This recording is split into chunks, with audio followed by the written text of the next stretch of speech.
Bullseye.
himself forward. Great flip, but unfortunately, another thing that people don't realize with front flips is that you gain distance. You're going to gain distance. So watch where he lands. He's actually going to land further down that landing.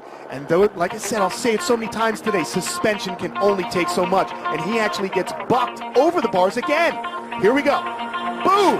His body was just not ready for that. So he gets himself flung over, and you can just see the slow-mo really shows you the ripples that go through the body. There's any good news within this accident for Tom and Steenbergen. He came stopped just before another major drop-off. It could have been a lot worse, but the medical crew will work now on 18-year-old Tom Van Steenbergen. Come and get it.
Moto whipping, lots of control, lots of